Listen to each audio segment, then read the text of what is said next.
Who should the Jazz draft per NBA big board analyst James Barlowe? Find out next on Locked On Jazz.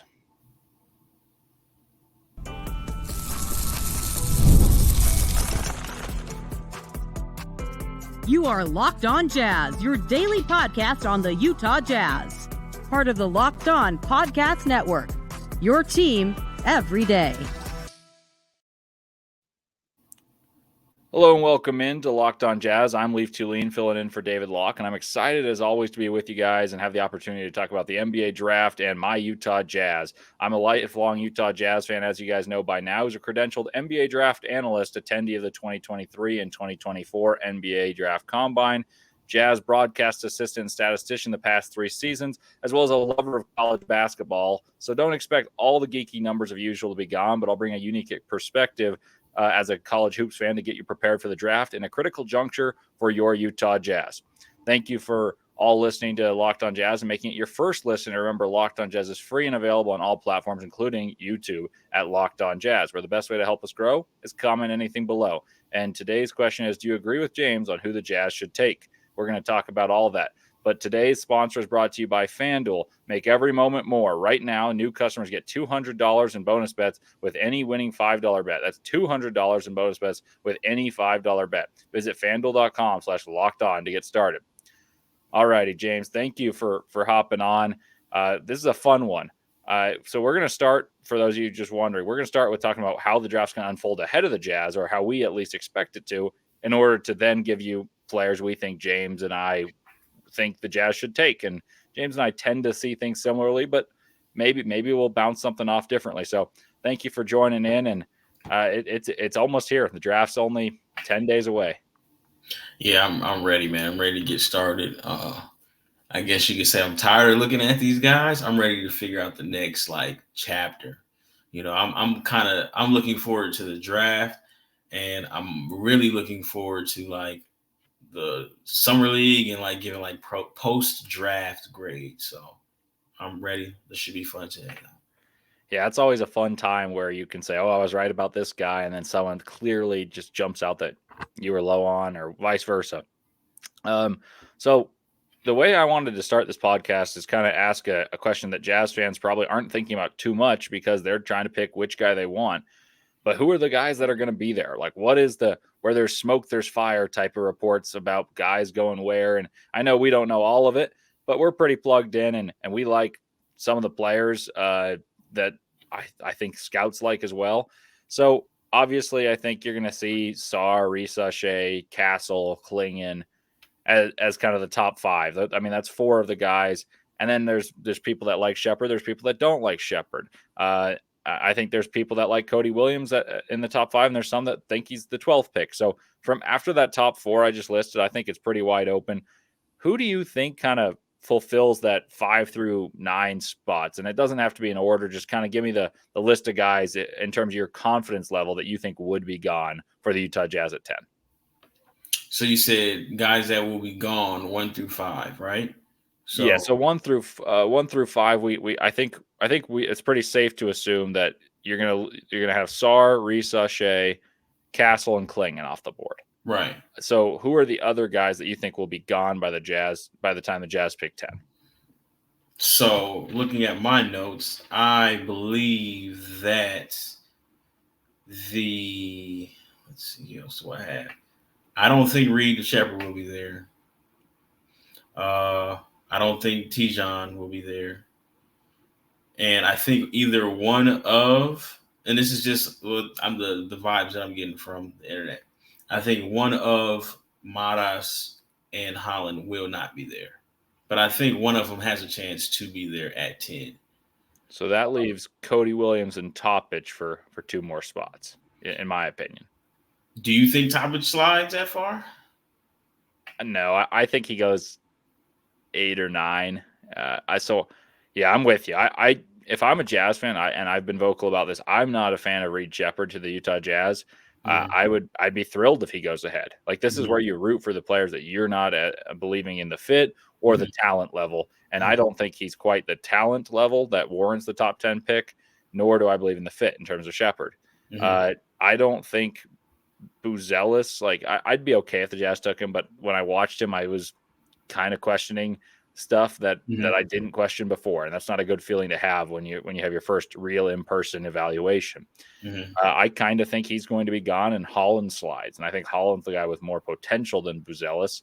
I So agree. that makes me feel confident. I've heard Connect might be hard to escape the top 10. That makes me confident that there's going to be a guy with potential, and it makes me think that the teams that are drafting 5 through 9 will be prioritizing floor almost. I mean, Connect, I think his ceiling and his floor are relatively close together. Mm-hmm. And so the Jazz then would be taking maybe more risky picks, and that tends to be what aligns with my philosophy of drafting. Mm-hmm. And this isn't necessarily the class that provides the best outcome of any philosophy of drafting, just because there's the lacking of talent at the top level. But yeah, if Connect's gone, if Reed Shepard's gone, if the 4 we mentioned at the very outset, probably one of Buzelis or Holland, probably Topic, that leaves me, in my opinion, Cody Williams. And I think my heart of hearts tells me Cody Williams will be gone before 10, which I'm hoping I'm wrong, because I think Cody's my preference at number 10. So I think he'll be gone. Mm-hmm. And then I think that's between Topic, Cody Williams, and then I think Tijon Saloun's gone. So I think Topic, Cody Williams, Ron Holland are kind of the 3 that hover between 9 and 11 for me.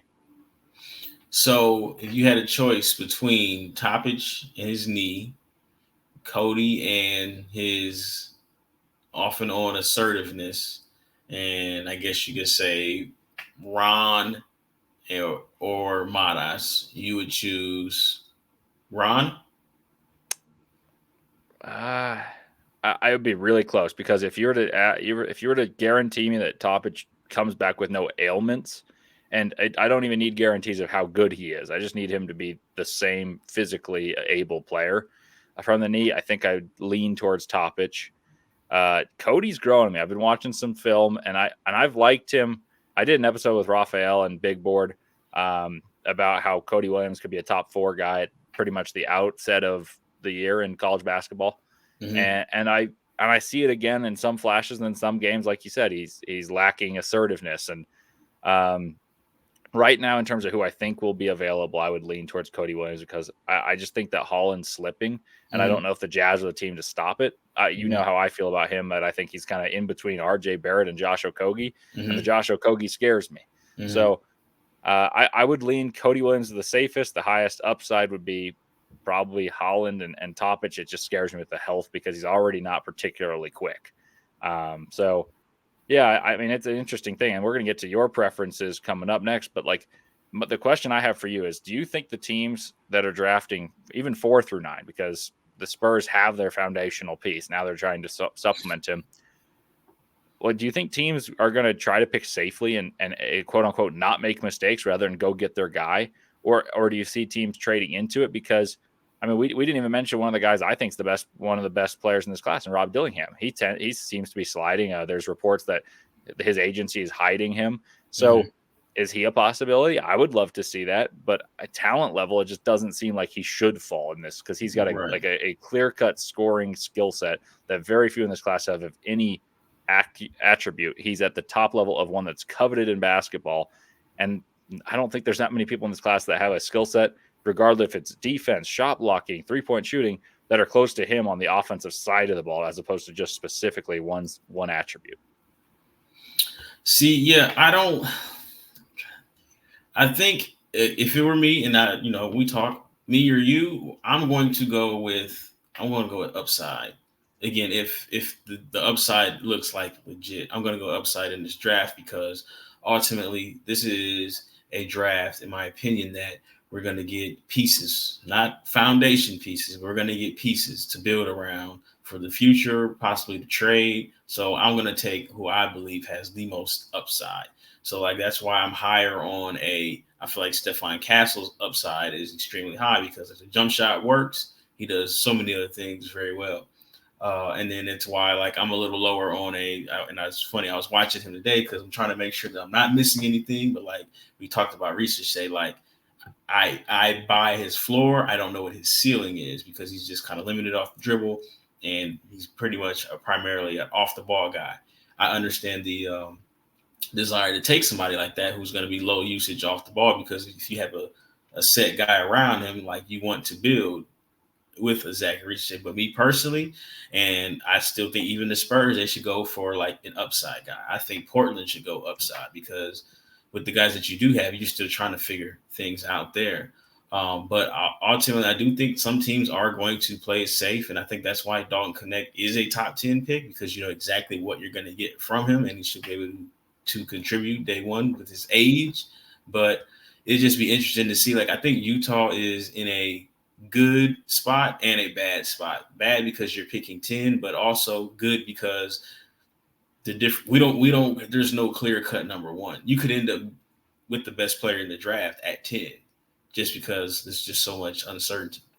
Yeah, I'm right there with you. And I think that really blends in well with the way I've kind of described it to Jazz fans throughout the different times I've been on here. Is I don't think there's the biggest gap. You'd obviously like to be higher, but you really think the way the draft falls, I think the teams are going to elect safely.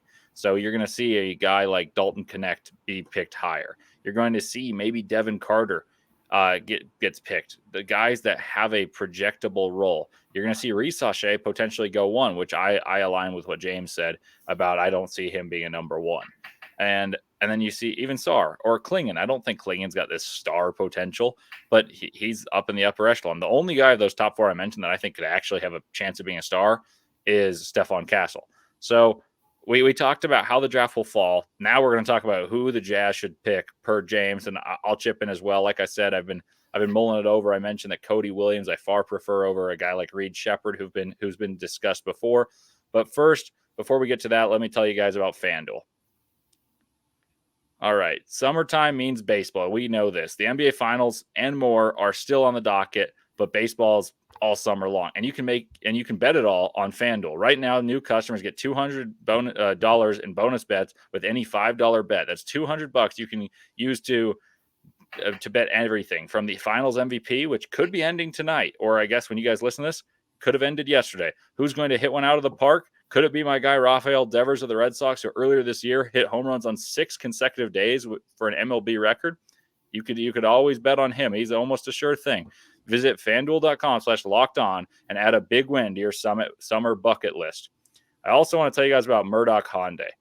You guys know Murdoch Hyundai. Murdoch's been in Utah for over 80 years. Hyundai is the best car for your money. Safety features, bells, whistles, and all, and amazing cars at amazing prices. The SUV lineup from the Kona to the Tucson, which I've been driving, which my mom has, and I've been driving it the last few days while she's out of town, to the Santa Fe, to the Palisade I've ridden in and driven. You can ride in all these and it feels luxurious, and you drive it and it's simple. It's a great blend. The Ioniq 5 is an electric car. It was named the Motor Trend SUV of the year by Motor Trend. The new Ioniq 6 is amazing. Electric and looks like a Porsche, and just won the World Car of the Year. There are 3 locations in Utah: Linden, Murray, and Logan. And I can personally tell you how wonderful the people are in Murray. And one of the guys there even said, "Hey, you're Leif from Locked On Jazz." And that made me feel great because I did not anticipate that coming. So shout out to you guys. And I'm sure the other venues are just as warm and welcoming, and I could not recommend it more.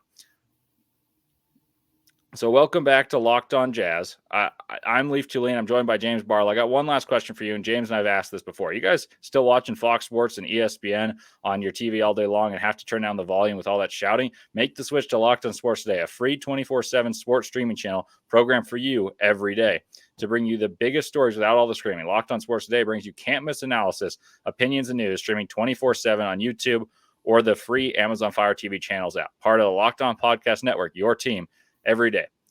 So James and I are here. And for those of you who don't listen to too much NBA Big Board, obviously I would love you to listen. James, Richard, and I are filling in for Raphael hosting, and hopefully he's back with us soon. But James and I think, align the most similarly the way we see basketball of the co-hosts.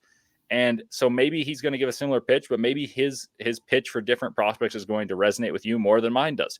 So I'm just going to turn the floor over to James here and ask a simple question. Best case scenario, the Utah Jazz are picking 10th. You can't move up here. Who do you take? I think your best case scenario, I think who you would want to fall to you, I think is Ron Holland.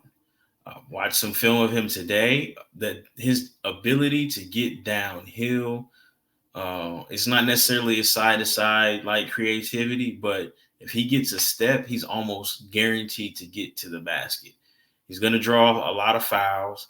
I think he does have enough counter moves, creativity to where if you do cut off his right hand, he can get to his left. He does finish with his left hand. His jump shot is a really, really big concern, but that sounds like every wing in this draft minus Zachary Ricochet, at least in the lottery or projected lottery. I'm buying Ron's talent. I don't quite understand the slide as much. If maybe his slide is a fit thing and not necessarily a talent thing. Does he have Josh Okogie floor? Sure. But he also has an RJ Barrett upside. I think RJ Barrett is a good third option on a team that is trying to make the playoffs, and you go from there. Again, he's a piece, not somebody you necessarily build around, because he does have his flaws. He doesn't have the best court vision, but ultimately, like he does have we all can agree he does have the potential to be a very, very good defender at 6'6", 6'7". So I think he's someone in Utah. I've mentioned this before too, Leif, but you pair him with another Dallas guy, Keontae George. I think you're going to get the best out of Ron as far as just him being able to develop. But, the young man averaged, regardless of how bad the team was, he averaged 20 against grown men. And he's 18. At 18.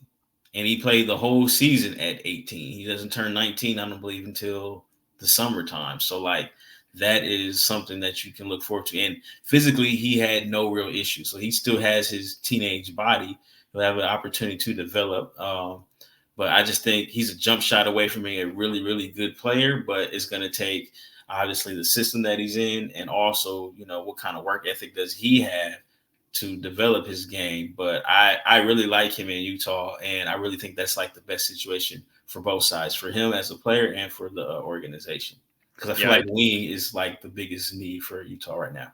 Yeah, I think you got to take a wing, and I love Rob Dillingham. So if he's here at 10, I would like to take him just because I think his talent is such that he can score 20 in the NBA in a quick fashion. But I do think realistically the Jazz have coveted wings for a while. Danny Ainge has not been shy about that. The only guy that I would pick over Holland, I think, right, and I'm not sure I would, but the one I'll play devil's advocate and say I would, is Tidjane Salaün. It's for a lot of the same reasons.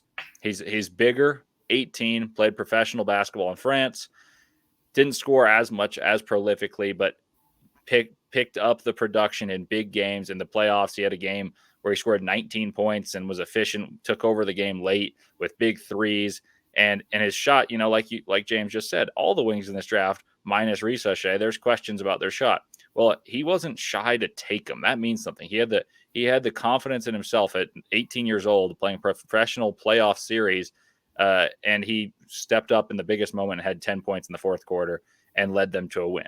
Defensively, he's going to play hard. You can refine some of those things, but he's got these innate traits you can't teach. He's long, he's athletic, and he's big while being long. He's muscular at 207 pounds or whatever he weighs in at. You don't really get that type of body very frequently, and that's what everyone loves about Taylor Hendricks. I would argue Ricochet is the more natural athlete even than Hendricks. Hendricks is a little skinnier, longer gait. Ricochet is the more sturdy but fluid while having a muscular frame.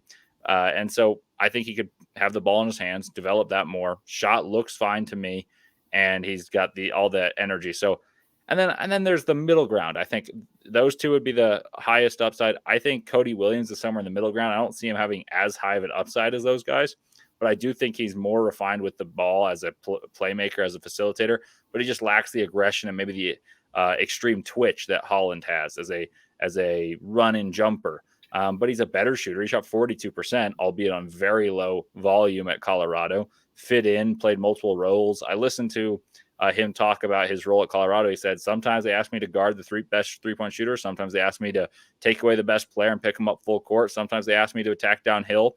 And I think that's kind of what you're going to get from him in the NBA. I don't think he's going to be the guy, but he can be a guy on a team that wins basketball games. So those are my trio of wings that I would lean towards. Yeah, let me ask you a question.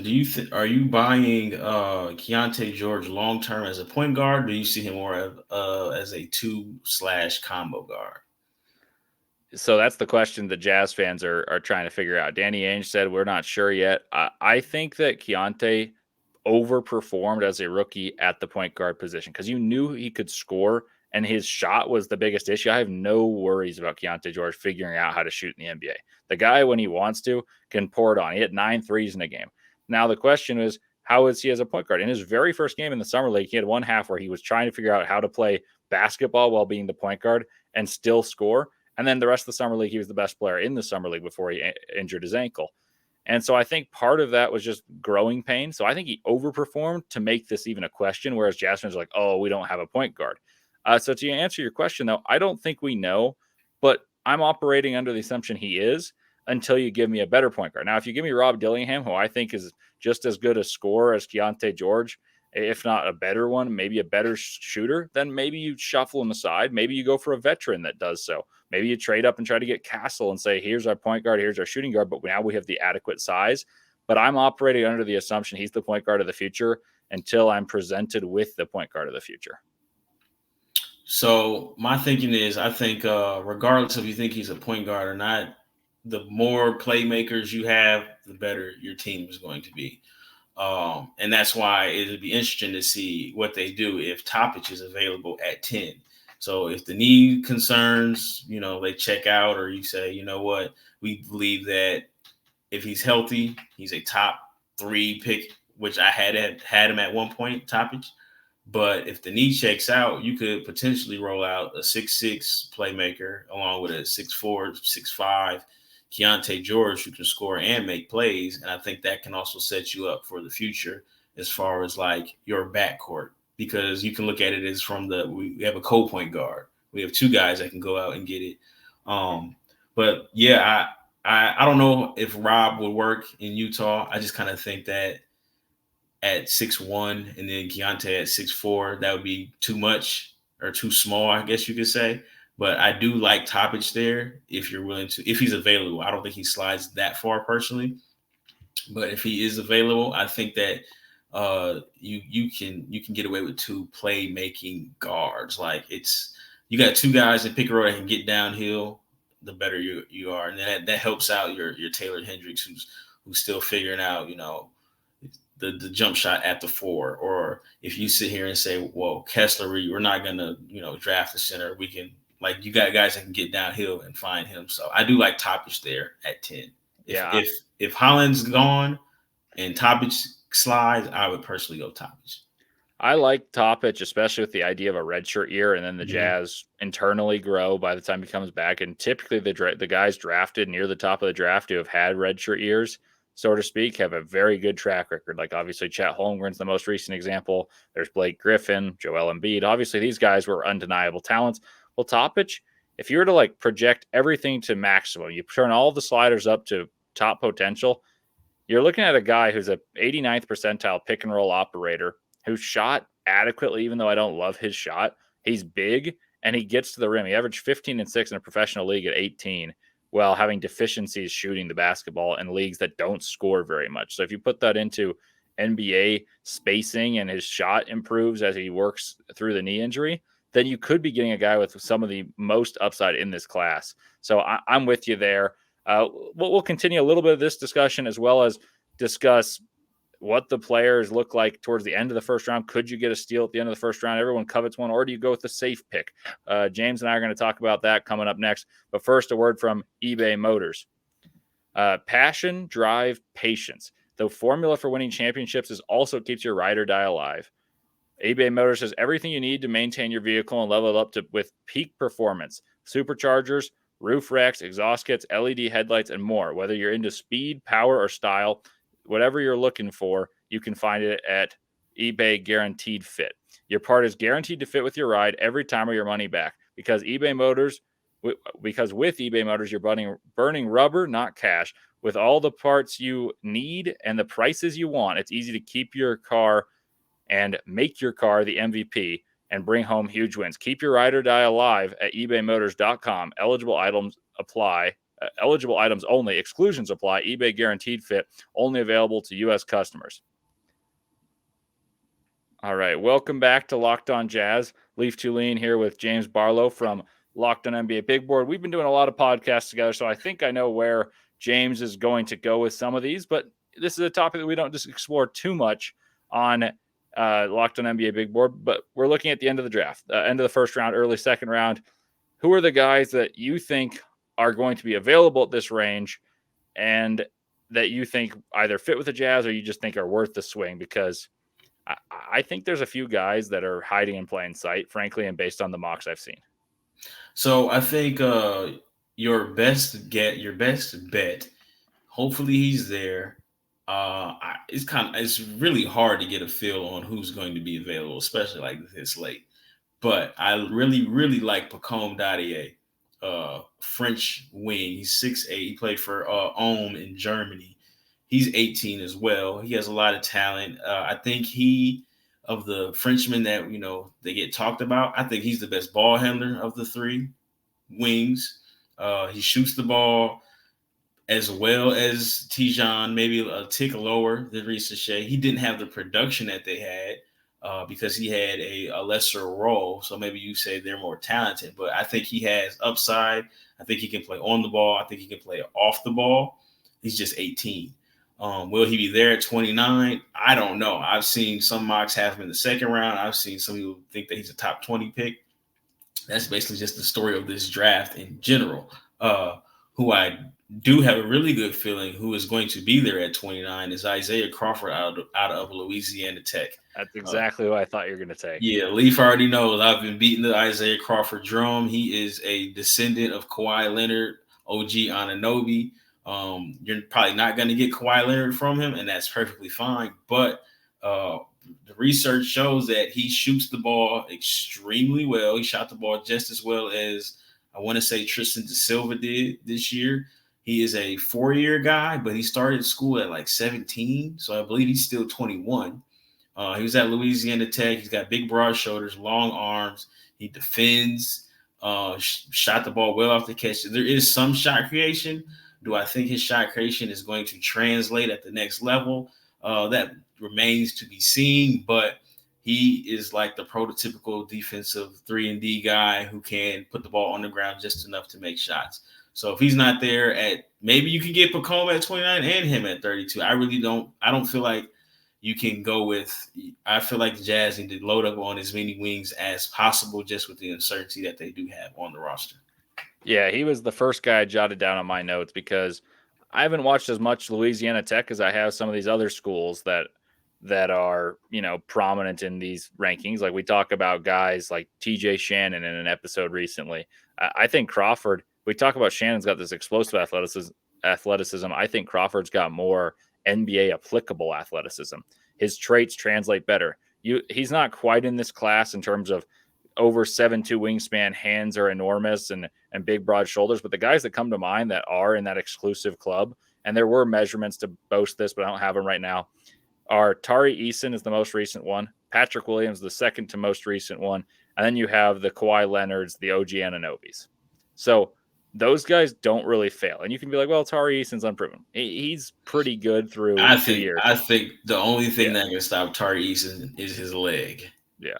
Like he gets in there and a lot of the misses are his own, but he's gonna flirt with a double-double when he does get to play 20 minutes. Like he's legit good.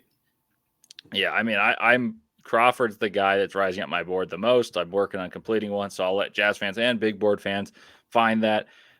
Another guy that I think would be intriguing toward the end of the draft is you can look at a guy like Justin Edwards for similar reasons. I don't like him as much as I like Crawford, but the reason I bring him up just because I'm trying to keep it the potential one. Then I got one that's a little safer.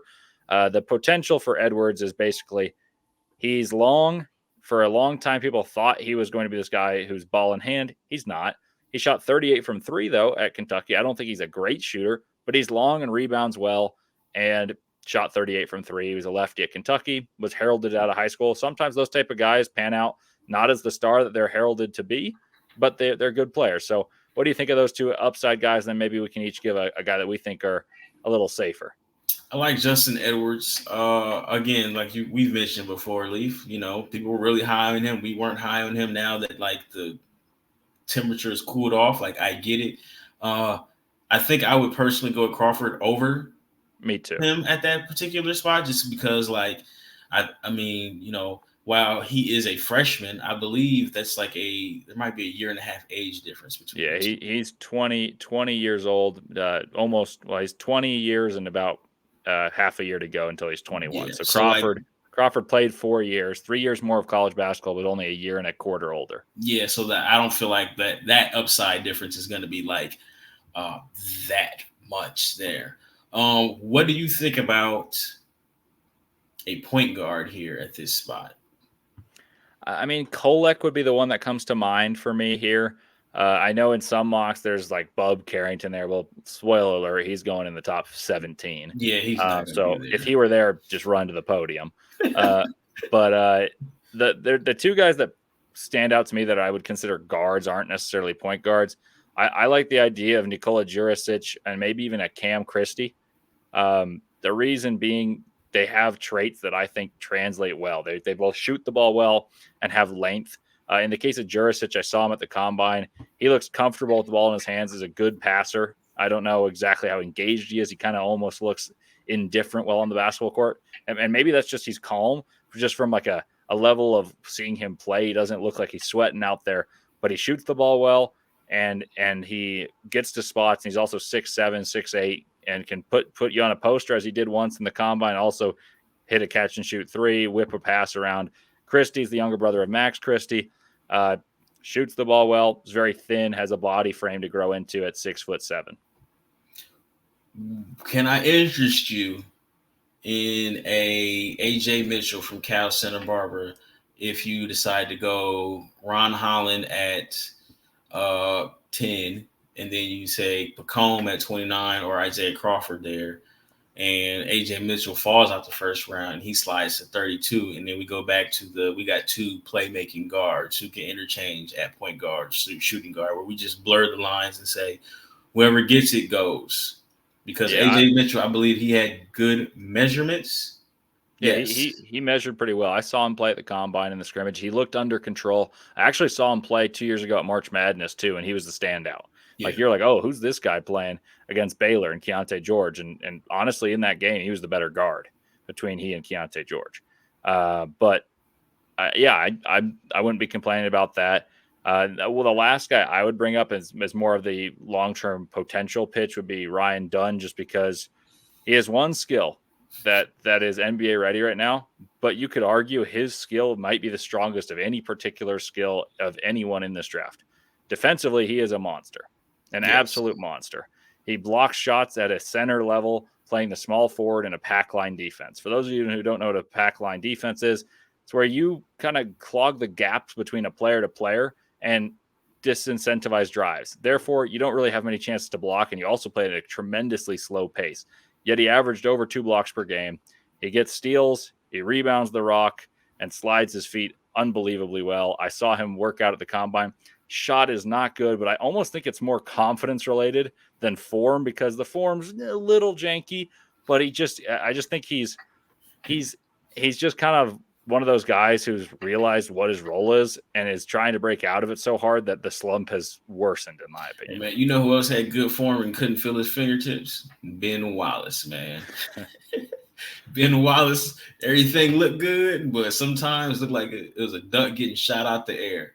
Ryan Dunn, man, he is, I've said it before, he is as good on defense as he's bad at shooting. I don't want to say bad on offense, but bad at shooting. Like, unfortunately, there's a clip of him airballing a free throw that's circulating right now. It's making its rounds on Twitter, and people are dissecting it. Is it too much knee bend? Is it that? I just think his touch is just really, really inconsistent.